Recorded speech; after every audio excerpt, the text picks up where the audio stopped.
So a few months ago, actually July 7th to be exact, I decided to try my hand at TikTok. Now, I have done TikTok in the past. I actually have had a viral video in the past, and that got me to about 3,000 followers over there, but I hadn't really done anything with it since, and that was in 2020, I think. So I decided, you know what, I'm gonna try my hand. I'm gonna do this thing. I'm gonna see what the TikTok world is all about. And I posted a video, and within the first 24 hours, it got 200 and some odd thousand views. And now, just a few months later, is sitting at almost 1 million views. And that video went viral, and then multiple videos since then have went viral. And I have went from 3,000 followers on TikTok to over 34,000 now. So I want to talk about what I did, why I care about TikTok, where I think TikTok plays a role in content creation and whatever else, and hopefully show you behind the scenes of how this all works. But first, I was trying a middle part. I'm not liking it, so we gotta fix that. All right, so the ponytail's not much better, but we're going with it because honestly, it's day 6 of my hair and I don't want to wash it until tomorrow. So it's a grease ball. So this is what we're getting. Also, I totally know that y'all are gonna ask where I got my Hocus Pocus shirt. It is from a local shop here. And I actually reached out to them this morning to see if they had an online store or an online presence, an Etsy store, whatever. And they're working on it, so hopefully it is alive by the time you guys see this video, so I will make sure I link it below. But anywho, let's talk about TikTok. Let me start by saying that I knew that that video would do well. Now, do I think that I knew that it would go totally viral? Probably not, but I knew it would do well. And the reason that I knew it would do well is because it was content that I've done before on other platforms that did really well. So that particular video was a video where I showed you how to make an interactive Gmail signature.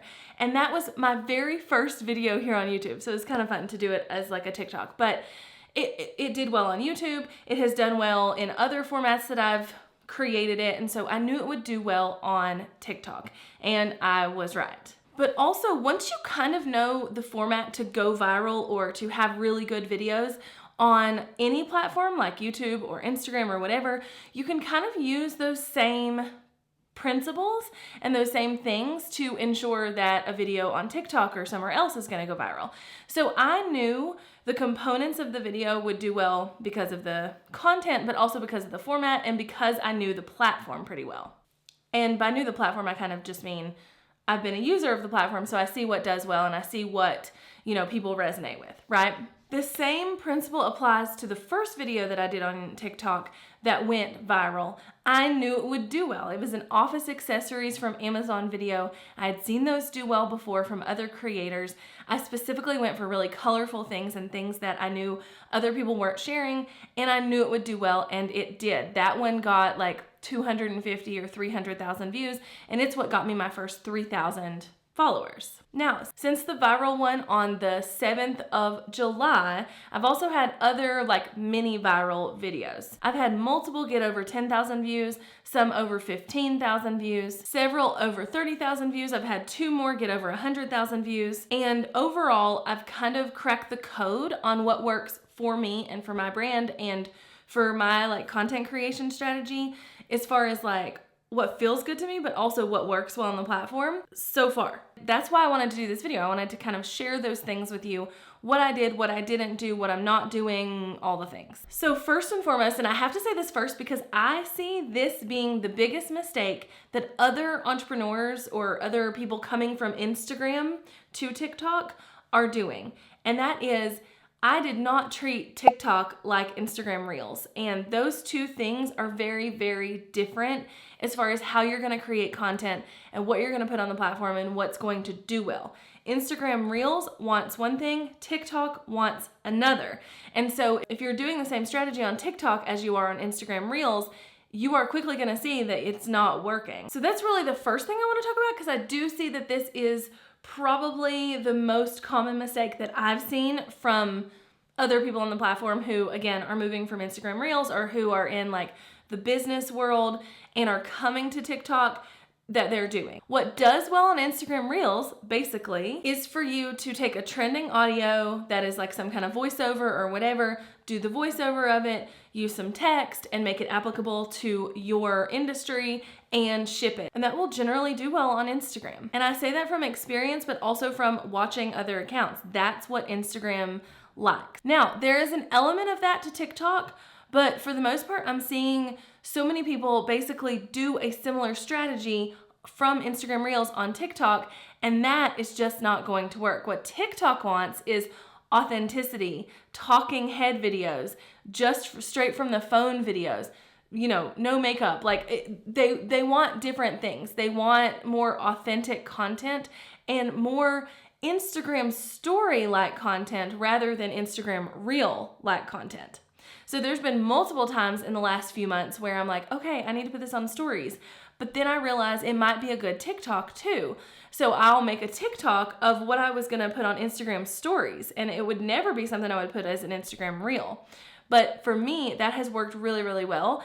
And I have seen people in other industries using this, and it works really well for them too.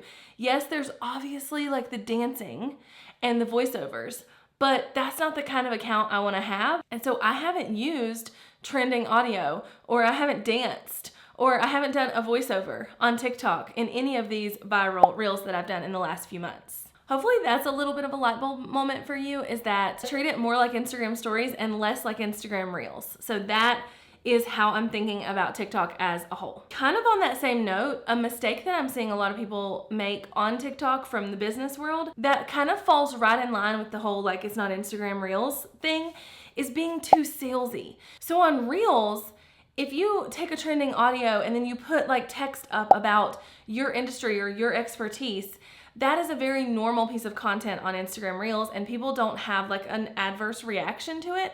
But on TikTok, that's not normal content. And people do have an adverse reaction to it, and they're gonna feel like they're being sold to, and they don't want to stick around. There is currently a sound trending on TikTok where it's can we get the bill please? And then the other person says, oh, can we get the bill? And then the other person's inside voice, and they're oh, can we get the bill? And so that is a trending audio on TikTok. And what I'm seeing a lot of my business friends do is using that as a salesy tactic, oh, can we get the bill? And it's somebody asking a question in their industry, and then they're doing, oh, can we get the bill? And it's something, relevant to the industry. And I don't want to pull an example of this because I don't want to pick on anybody, but basically they're using it just like Instagram Reels. So it's very salesy, it's very business forward. And that is not working on TikTok. So for me, if I'm thinking about using a trending audio, which again, I'm not really doing a lot of, but if I were, let's say I was gonna use that audio, I would use it more as a, get people to feel like they resonate with the content thing, rather than I'm gonna show them what I'm an expert at thing. Okay, so another great example is the sound from Ariana Grande, where she's I could have said, I wrote some songs about Ricky. Never mind, he's trash. But I didn't. I said, I listen and laugh, or whatever. And people in the business world are using it I could have said, and saying some kind of myth about their industry or something really harsh about their industry. And then they're saying, but I didn't. I said, and saying something that is kind of their unique position, right? But instead, what they need to be doing is making their people feel seen. When your audience sees your TikToks, they need to be oh my gosh, that's so me, or that's so true, or whatever.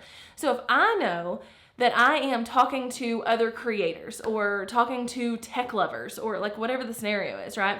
If I'm talking to this particular person on TikTok, how can I use that trending audio to make them have that visceral reaction when they watch it, where they're oh my gosh, that is so true, or oh my gosh, that is so me, rather than, oh, that person was just using that as a sales tactic. So I have not made it salesy at all. If I have promoted anything, it is in an Instagram story format, and it is mixed in other content that is not really selling anybody anything. It is more causing people to resonate with my content who I want to resonate with my content. So if I'm talking to other content creators, and that's who I want in my audience, these other content creators, okay?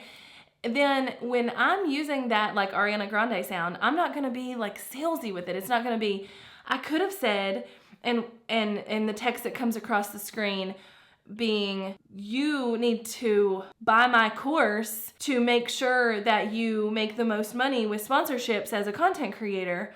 But I didn't. I said, I have free resources to help you with that, that's not the kind of content that's gonna do well on TikTok. So instead of doing something like this, I could have said, wrote some songs about Ricky, never mind, he's trash. I was like, I could have said that. That would have really But I didn't. I said, now I listen and laugh. which is what I see a lot of my like business friends and people coming from Instagram doing, I would do something like this. I could have said, wrote some songs about Ricky, never mind, he's trash. I was like, I could have said that. That would have really But I didn't. I said, now I listen and laugh. Do you see the difference? I'm using the same audio, but one of them is very salesy. It's very me. It's very like buy my thing. And the other one is very like, I want to resonate. I want to be friends with the people who I'm trying to attract. The next thing that I feel like I did to really think about my TikTok strategy and things like that was to understand that TikTok craves chaos. There are people out there who are like, you need to post 8 to 10 times a day or whatever.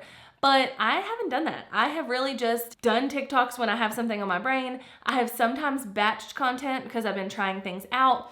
And I've really just like let it flow, but also been not afraid to like post multiple in a row or post at weird times or whatever. And for the most part, it hasn't hurt anything. I have one video that I posted at night. It was dark. I was like in my living room and I said something and it completely tanked. Other than that, most everything gets a kind of like normal amount of views and then can go up above that depending on what the content is, and it really just kind of depends. So another part of kind of embracing the chaos is understanding who I want to attract, but not feeling like I have to niche myself into a box like I am in other platforms. And that's actually been really nice because I can like talk about whatever I want to as long as the same people want to see it, not as much the same content, right? So let me tell you all of the videos that I've done that have gotten like 10,000 views or more. So I had one about digital product ideas. I did one video about how no is a full sentence and like we should be better at saying no. That one did really well. It got 75,000 views. How I caption my videos, which I'm gonna talk about in a second, but I did a whole TikTok about how I caption my videos because people were asking. It got 14,000 views. Make 10K per month with affiliate marketing, and this one was promoting my workshop. It got 10,000 views. I did multiple like $1 million digital product ideas. They all got over 10,000 views. I did a video about my 7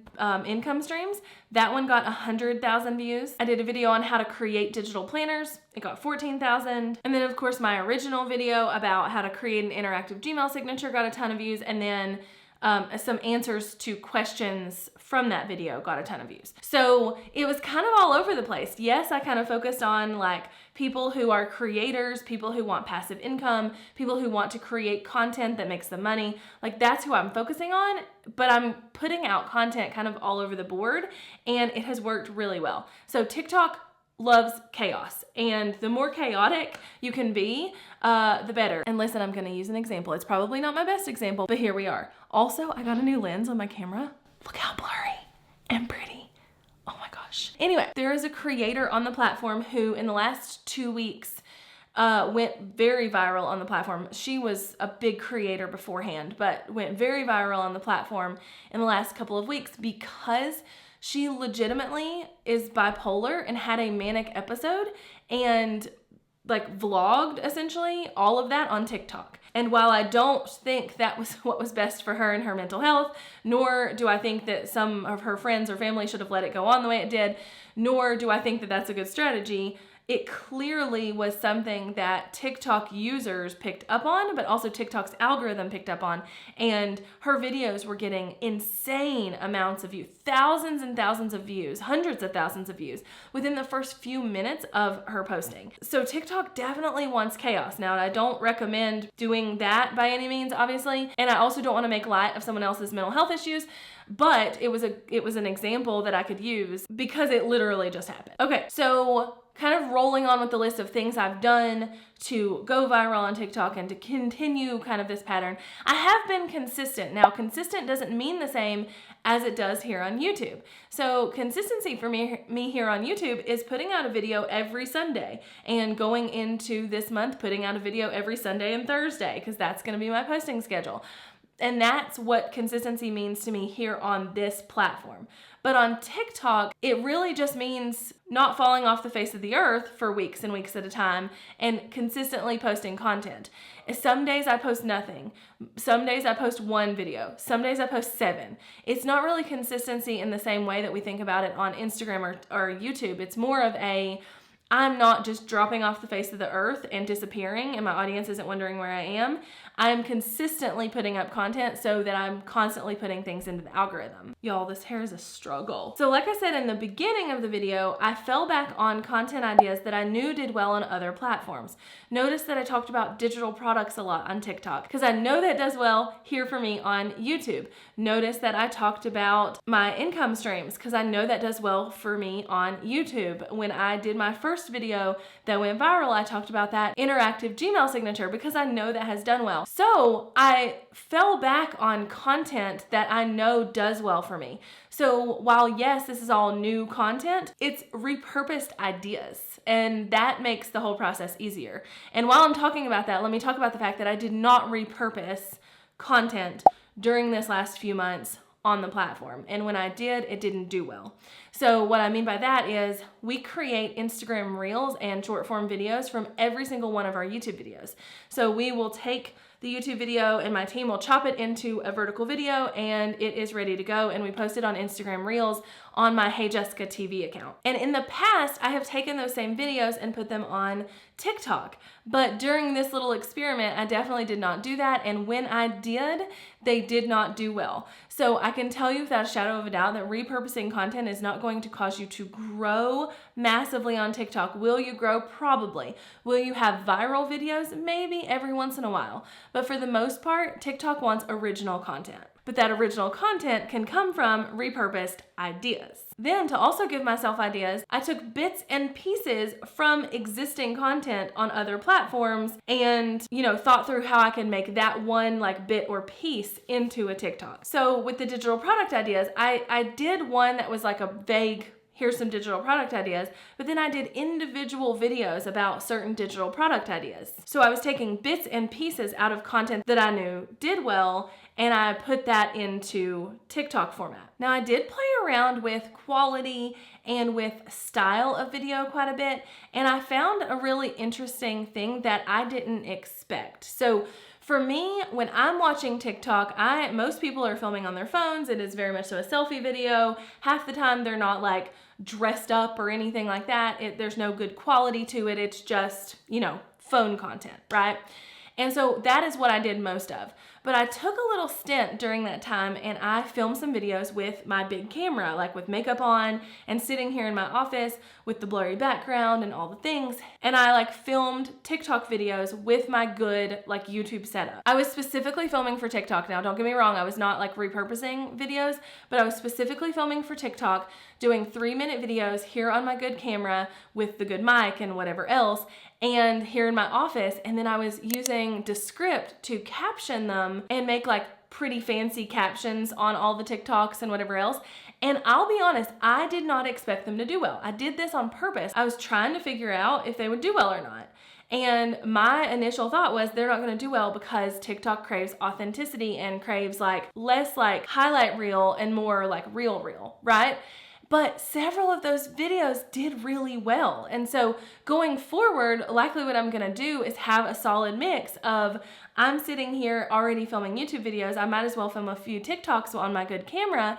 And, I had an idea in the car pickup line for my kids, I'm gonna film that, right? So I did see that quality doesn't matter. I definitely had more phone videos go viral than I did big camera videos. But at the same time, it's not hurting to do that either. And if that's easier on the process because I can send them off to an editor or whatever the scenario is, I'm okay with that. Oh, and by the way, I did a YouTube short about this, and I've done a TikTok and an Instagram reel. Actually, it's all the same video. But I wanted to mention that here because I know I will get questions, and I have gotten so many questions about it, is how I'm captioning my TikToks or my reels or whatever with the auto captions that also highlight the word that I'm saying in the moment.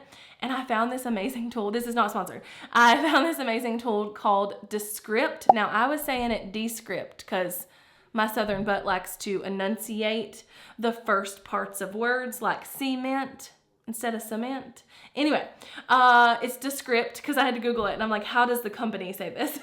They say it Descript. But I had heard of it before because you can like use AI to like fix words in podcasts or in audio recordings or whatever, and you can use it to like edit your podcast, whatever the scenario is. But I didn't know it did captions like this in this format and able to like put them on the screen. So I just want to like shout that out because if you're looking for an app to be able to do that, and I'll be putting captions around the video here for that purpose too, just to kind of show you what I mean. But if you're looking for something that has that capability, I just wanted to like make sure you knew about it because I did not, and it took some like research and also months of my team captioning my videos manually. So I thought it would be fun to share that tool with you. And my affiliate link for Descript is below in the description too. Okay, so this video was a little all over the place and I know that, but I kind of wanted to make sure you understood that like, yes, there are people out here telling you to do 8 to 10 videos a day on TikTok or whatever else. But for me, what I have seen work the best is to treat it like Instagram stories, be a little bit chaotic, a little bit haphazard with it, and have fun with it and see what does well for you. Just remember that you're trying to do videos that attract the same person. Even if you widen out your niche a little bit on TikTok, which I do think you should do, you're still trying to attract the person who you want in your audience as a whole. So if I am a fashion blogger for like mid-sized people, because your girl has meat on her bones, then I'm not gonna go out here and do content that is attracting somebody completely different than that. I will do content that's attracting those people. If I am someone who is talking about tech or like camera equipment or whatever, and I'm attracting people who enjoy tech or camera equipment or whatever, then I'm not gonna go out here and start talking about my dog or like my kids, because it's a very different type of person that I'm attracting. Now, I have said this before too, the TikTok audience is not my favorite. I think they're a little bit of a hot mess. A lot of them won't leave the platform. Like I was watching a video the other day, and not even my video, but someone else's video, and they said something about like something they were using, like a tool they were using. I don't even remember now. And the comments were just full of people like, what is that? What is that? What does that mean? What is that?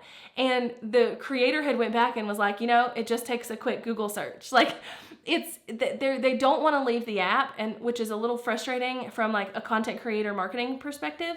But they're also a little less loyal. Like it takes nothing to follow somebody on TikTok, right? You literally just have to go hit the little button while you're there, which I think is great that they've made it that easy. But then you may never see that creator again unless you specifically go to the following tab on TikTok, which is not really the user behavior of people on TikTok. So the audience is a little meh. On one of my last videos where I talked about how YouTube is still content king and TikTok thinks they are, but they're not, and blah, blah, blah. I had someone be like, yeah, but you can grow so much quicker on TikTok now, and blah, blah, blah. And I was like, you know what? Yes. But growth does not equal sales or success. And I would much rather have a small YouTube channel. Now, this is the honest truth, guys. I would much rather have a small YouTube channel than a large TikTok, because the TikTok audience is very fickle and the YouTube audience is very dedicated. And there's a very big difference, and it's the whole reason that TikTokers are bringing their audience to YouTube, because it's just a different kind of thing. So while I am like passively trying to grow on TikTok, it's more of an experimental thing, and it's more of a, let's see what this looks like, let's see where this goes, and less of a, oh my gosh, I want to get the most followers on TikTok possible. I'm sorry that I fiddled with my hair the entire time. I know I'm going to get comments. I'm so sorry. Like I say, the shirt is linked in the description or something. I've put the email address or something. I don't know yet, because I like reached out to her this morning and I was like, I'm filming a video that's going to go live on Sunday. And I'm wearing my Hocus Pocus sweatshirt. And I don't know what to do, because people are definitely going to ask where I got it, because it's like super cute. It's got all the Sanderson sisters, like their hair.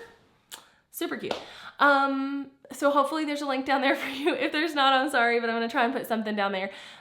And until next time, bye y'all.